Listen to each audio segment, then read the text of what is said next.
Hello and welcome to Animated Revolution, where cartoons get put in their place, and where I finally get to review something Doctor Who related! Too bad it's this, though. But for those of you who don't know what Doctor Who is, what the heck is wrong with you? Alright, let me explain. Doctor Who is a British sci-fi television series that began in 1963. The show is about a mysterious alien being known only as the Doctor who travels throughout time and space, usually with one or more companions, in a blue police public call box that's bigger on the inside than it is on the outside. Why no one just calls it pocket dimension technology, I'll never understand. And they get into all sorts of trouble. I smell hijinks! The coolest thing about Doctor Who is that a Doctor Who story can take place at any time or place. An episode with ancient Aztecs? Boom! There you go. An episode in an antimatter dimension ruled by a madman? We got that too! An episode where Vincent van Gogh helps defeat a giant chicken monster? Yep, it's there. How about an episode where the Doctor and his companion fight off the literal devil and throw him into a black hole? Oh, freaking yes! Go to hell.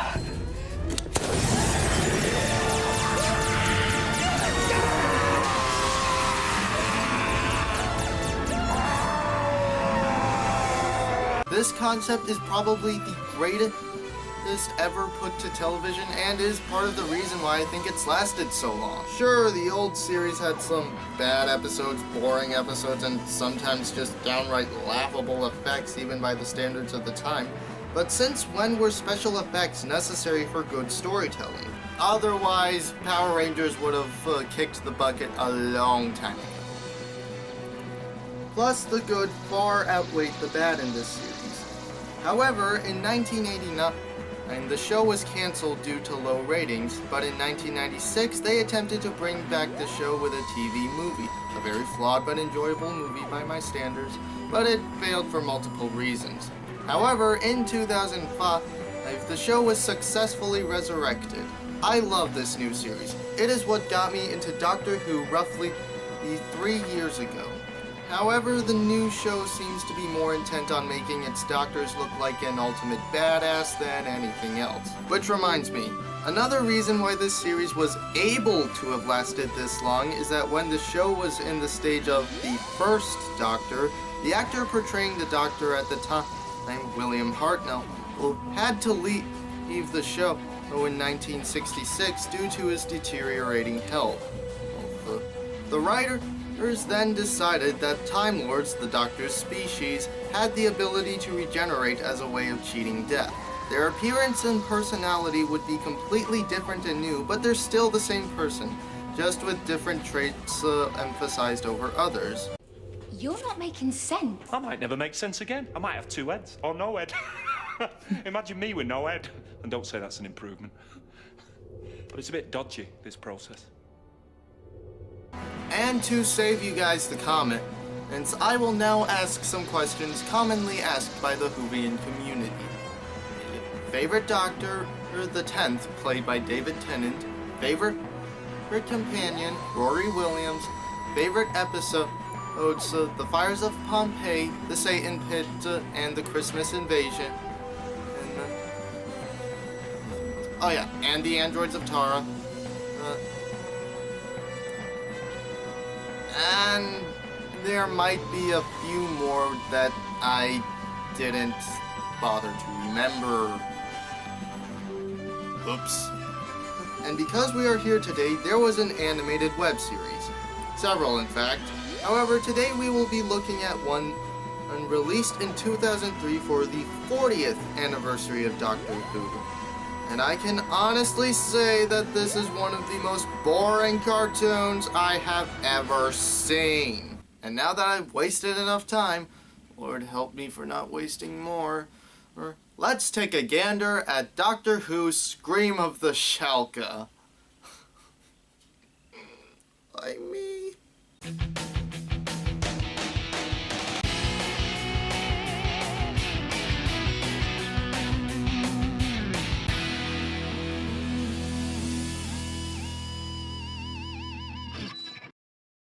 So we open in a desert somewhere. I want to say they're in the middle of Bad Plotistan. And we get to see the first thing wrong with this story. The animation and art style. Okay, yes, this is Flash animation. Yes, this was made in 2003, but I mean, come on, look at this! I don't care what kind of budget you had, BBC. If you're going to make a 40th anniversary of Doctor Frickin' Who, then you had better make it at least visually entertaining. Also, the first two characters we meet in this story, stupid as crap. Do you see something moving down there? It's just smoke, guy. There's a home waiting for you in Tarangi. Stop! Grab something! I can't! So we cut to London in 2003, where we see the arrival of who else but... who is that? Wait, is that the Doctor? The Ninth? That is not Christopher Eccleston! If anything, he looks like a time-traveling Christopher Walken. I know about monsters. And monsters don't do nice things. And so the Doctor walks into a pub after talking to, I don't know, the universe? And he deduces that everyone is scared of something while also meeting his companion for this story, Alison, who is not interesting in any way. And just as he goes out to talk to homeless people, the TARDIS gets sucked underground for some reason. Then we cut to Alison and her boyfriend's house talking about how they want to do something, but they shouldn't. I was only going to see what's on. It's just... I know, don't raise the volume so we can actually hear. This is not making things any more interesting. And then the Doctor arrives at their house for information because Alison is not as afraid as everyone else. Although it's kinda creepy for some stranger you just met at a bar to find you at your house by looking at your tag. And then the Shalka appear. Yes, this is the Shalka. And what do? They scream. You must be the aliens. I've heard so much about you. It's been a long Screaming time at you will do something even though it's clearly not! And the Doctor fights off their supposedly sonic screams. How? I say supposedly because if they were sonic, wouldn't the Doctor be covering his ears? He chops off one's head with an umbrella and uses a metal tray to bounce the sound back at the other one, thus exploding its head. What? Okay, first of all, how do you chop something's head off with an umbrella? Especially when that thing is covered in hardened lava.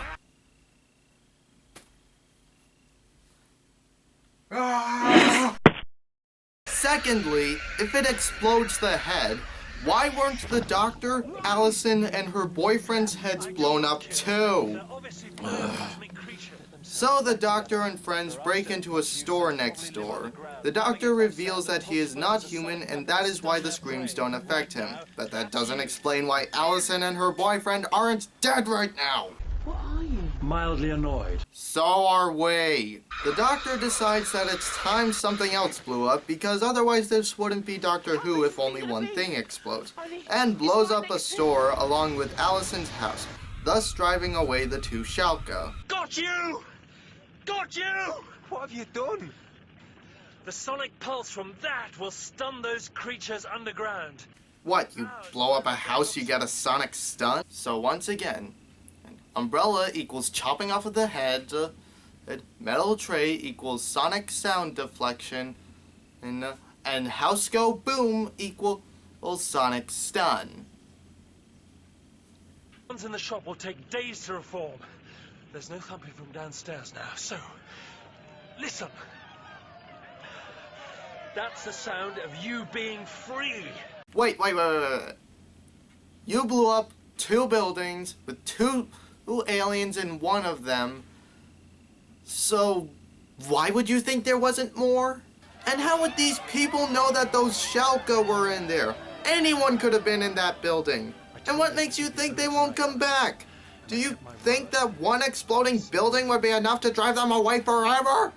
Now, under normal circumstances, this scene, although stupid no matter how you look at it, would at least be able to provide a thrilling action sequence. The problem being that this flash animation used with this web series does not allow for capturing the energy of a Doctor Who serial. Heck, even the comic books capture the energy of Doctor Who in motion better than this. So meanwhile below in generic underground bad guy player, we see that there are in fact more than 2 Shalka. A lot more. And they have the TARDIS at the end of a stairway for some reason. So the Shalka leader decides to try to get the TARDIS open. Good luck with that. You couldn't open the TARDIS doors if you had an atomic bomb layered with dynamite, right, strapped to the back of a...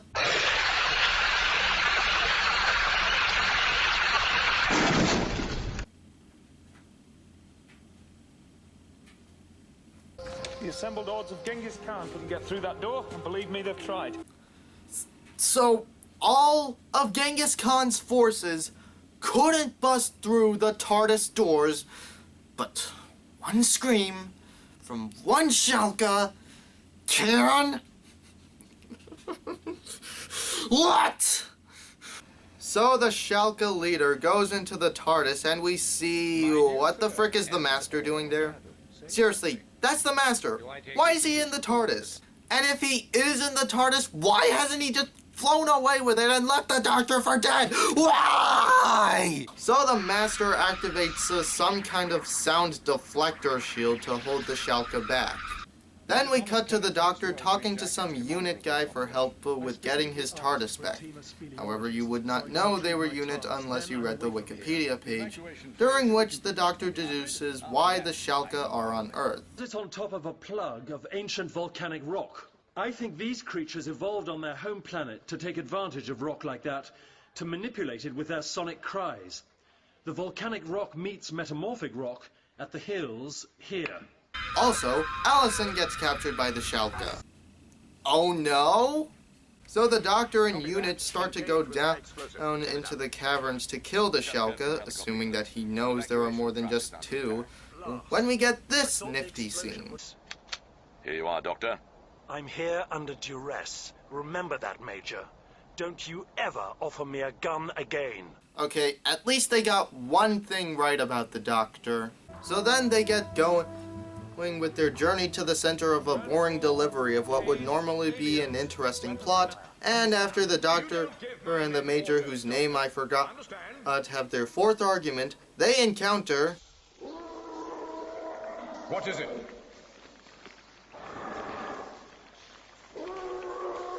Dirty great alien monster, sir! Just a guess! Okay, I love that line. It is literally the only funny thing in this entire Doctor Who story. Which is extremely sad considering that Doctor Who is notorious for its witty British humor. So then the Doctor has the soldiers throw grenades at the walls surrounding the Dirty great alien monster! so that he can run straight toward the explosion into the other side of the cave-in and right in its mouth back to the colony. And just when you think they're actually getting the Doctor right, we get to hear the TARDIS's answering machine. Hello. You've reached the good ship TARDIS. We're rather busy at the moment. Leave a message after the beep and we'll try and get back to you before you call. Stop that! We really should change that message. Now, writers of this 40th Doctor Who anniversary special, just reminding you all of that, I have to ask you, did you even know what Doctor Who was when you started writing this? Seriously, for a 40th anniversary special, we get very little of what we actually know of the Doctor. The TARDIS is easily breached by high-frequency sound waves. The Doctor has sex with females of whatever species that was and records his answering machine message while doing it. And the Doctor travels around with the Master clearly willingly. The Doctor encounters the Shalka leader, known as Prime. Too obvious. And apparently figures out that they can use their sonic screaming to control black holes? I'm gonna go ahead and assume you know why that's stupid and move on. The Doctor is inevitably forced to do the Shalka's bidding by giving them access to the TARDIS or they'll kill Alison. We also find out that the Master is a robot! What a twist! Okay. Why exactly? I don't see any purpose in this. Was it to make it more believable that the Master was traveling with the Doctor? Okay, but why an android of the Master? Why wouldn't the Doctor just make another K9 or an android duplicate of, as creepy as it may sound, one of his companions? It would be creepy, but it would make sense. Creepy sense, but still sense! Later in the cave prison, the Doctor and Alison get to know each other better. They grabbed me. That sound they make protected me from the lava. I should have let you die. Did he just say that? Did the Doctor, the most passive-aggressive, awesome person ever, just say he should have let her die? No longer shall I refer to this person as the Doctor. I hereby dub thee Doug, a magic hobo who knocked out the real Doctor during the Time War and stole his TARDIS and modified it so that it's as easy to open as a can of tuna. Because under no circumstances would the Doctor ever say he should have let an innocent girl die. Well, that's all fine, because Prime has decided that Doug will die now. So, now, you die. Can you see my nose hairs yet? Well, at least this wannabe Doctor is finally going to die in a black hole, and why isn't he dead yet? He's in a black hole! That should kill him instantly! Anyway, the Shalka let Alison go free. One wonders why they kept her alive anyway. As Doug, the magic hobo, continues to fall through the black hole. The key word being continues and black hole. Then he manages to turn his TARDIS phone into a door or to the TARDIS.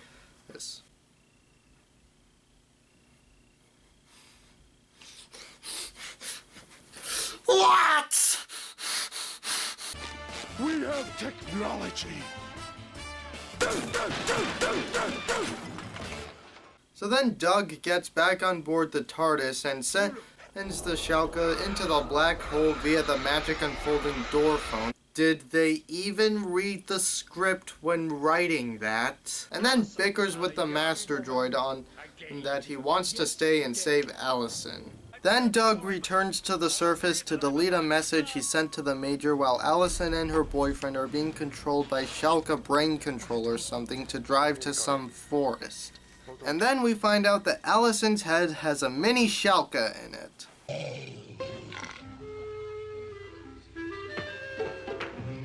No!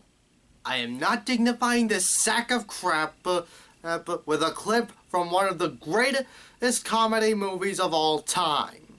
I don't understand the purpose of putting the Shalka in Alison's forehead. It would be just as effective if they put an actual Shalka up there instead of probing someone's forehead.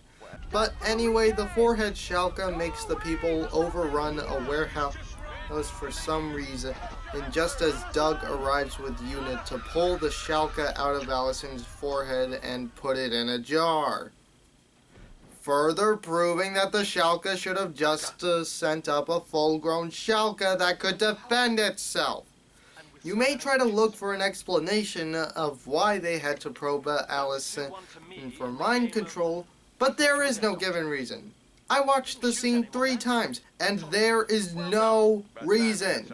All it does is serves as a plot device for later on. So at a unit outpost, Doug deduces that everyone has sore throats because their vocal cords are being altered to produce sonic screams to change the atmosphere.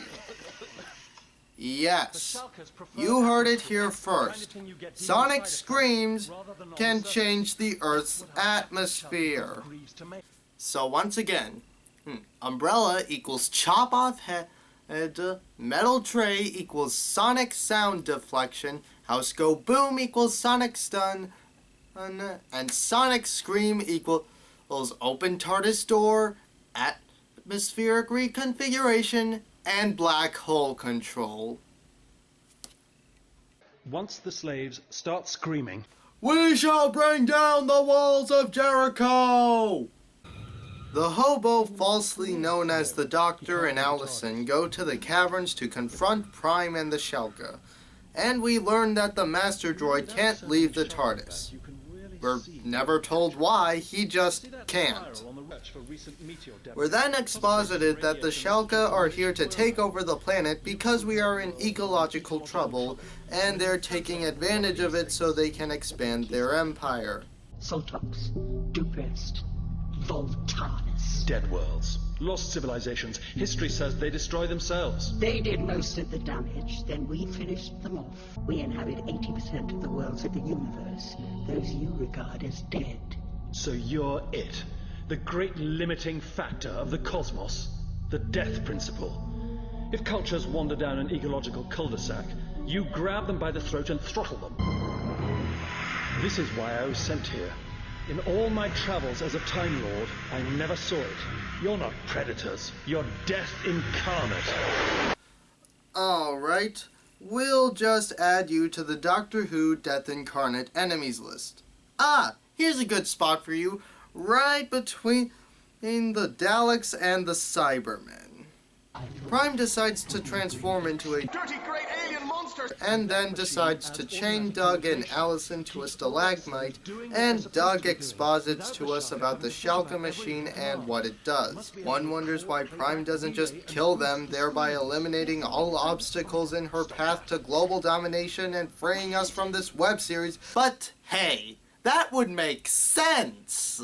Then Dougie Boy undoes the chains with the hairpin he used to open the hardware store that he blew up. One also wonders why neither times he didn't just use the sonic screwdriver we saw him use to activate the magic unfolding door phone. Oh, it hurts to say. But hey, there we go, making sense again. Speaking of nonsense, Doug then swallows the mini Shalka to learn from it and reprogram it. Maybe I used the SNL clip a little too early. And thus Doug goes forth to battle the Shalka forces by singing. I wish I was kidding. Tell me honestly, am I irritating you yet? Since this web series started. And then he makes their heads explode. Still wish I was kidding. Then Prime appears in her Dirty great alien monster! form, and then she does sonic battle with the hobo named Doug.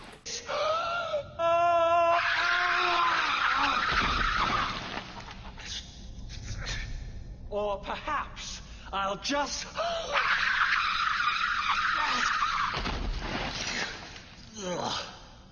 get you to fire me in the right direction! Then Doug activates the black hole and kicks Prime into it. I have had enough of you! And then Alison closes it. No, that's not the plot device I was talking about. The one I was talking about was even dumber.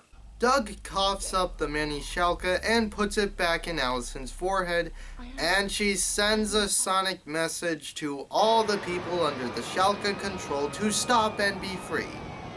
Yep, that's her plot device. The only reason why Alison is here is because she was probed earlier. Also, how does this work? Because Doug says that the Shalka is asleep, so how can she use the sonic messaging? But really, if that's your only question right now, well, you should see a doctor. Then the Dirty great alien monster! shows up, and then Doug uses his magic hobo powers to vaporize all the Shalka by singing into the network. And then back aboard the stolen TARDIS that the War Doctor will no doubt give Doug an agonizing death for stealing, the Master exposits about what probably would have been the plot and backstory if this series had taken off. Yeah, Scream of the Shalka was supposed to be the start of a new Doctor Who series. I'm not sure if it would have been flash animation like this or live action, but I can be pretty sure that it probably would have been just as boring. Then in 2005, the cool Doctor Who continuation came along and negated any and all continuity of this piece of garbage. So, this really is goodbye. Alison? Goodbye. Yeah, we all know how this works. It looks like they're going to go their separate ways, but lo and behold, Alison says goodbye to her boyfriend and decides to run away with the mysterious man with a magic box and... Does it always have to make that awful racket? I'm afraid you'll have to get used to that. That is the most beautiful noise you will ever hear in your life! Despite the fact that it just means that the parking brakes are still on. But still!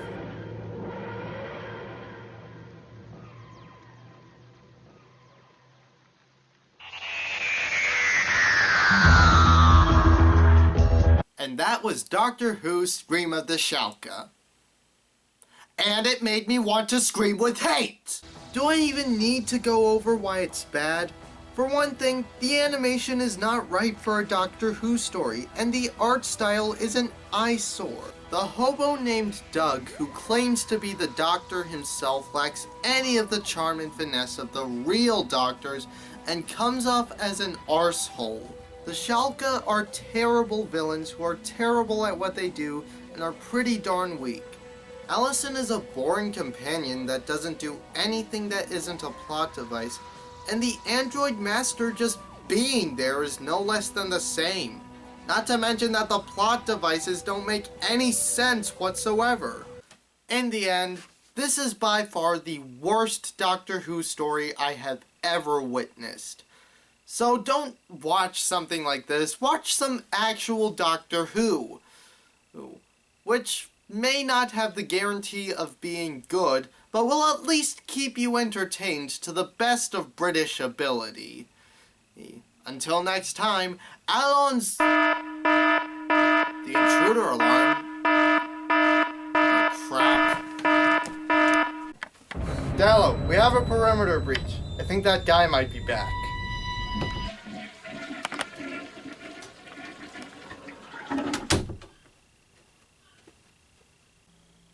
You were supposed to be upstairs looking out for that guy! Sorry? Never mind that. I need you to stall him. You had that bullet deflection shield installed into your hoodie, right?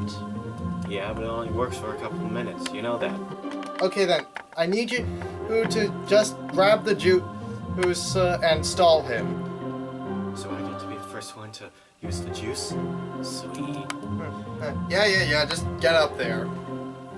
So, where do you want the bomb planted again? In his waistcoat. That's where the energy is strongest. Right. So, hey, you! Later, Doc. I told you, okay?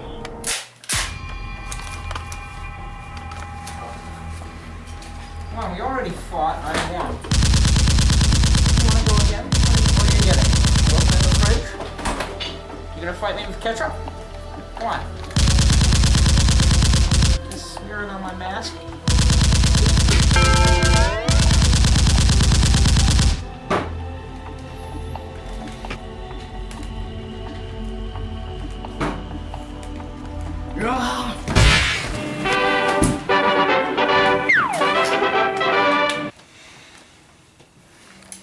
Little something Djinsin whipped up. Okay. What is it? I'm not gonna tell you. Why not? And I just realized I never got to pay you back for knocking me out, so...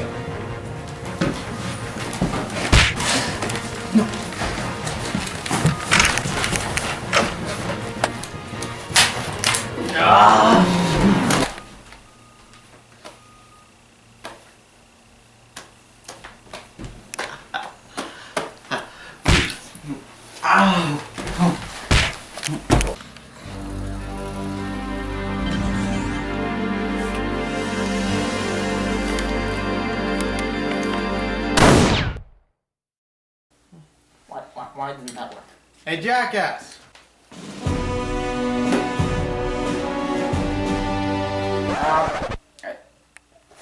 What is that? Is that your 6th grade arts and crafts project? Say hello to my Gin Buster!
Healed?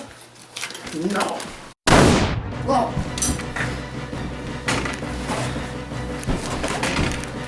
I think I win. Really? Really? I'm calling your bluff. Oh, really? My finger's on the charge button. I haven't tested it that much, but I'm not entirely sure that it won't kill you right now. And if you kill me, it might let go. And you might get hit. You might die, or it might just put you in a body cast for about a week. Hey. Put the gun down, Boba.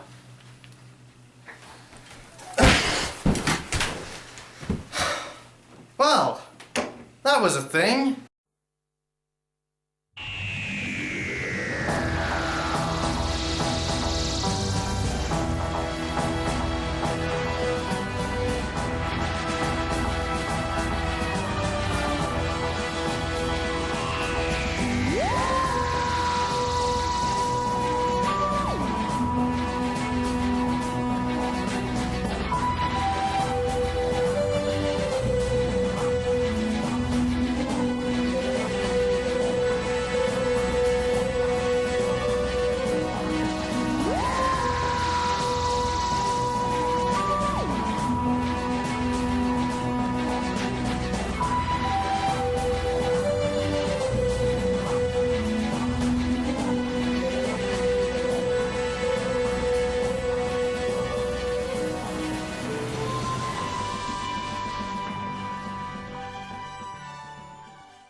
We now understand the principles of your craft. Do you? Could you explain it to me? A simple cause and effect device. The usual lower creature conceit. So what you're saying is you figured out how to make an effect happen without causing it. These writers are stupid.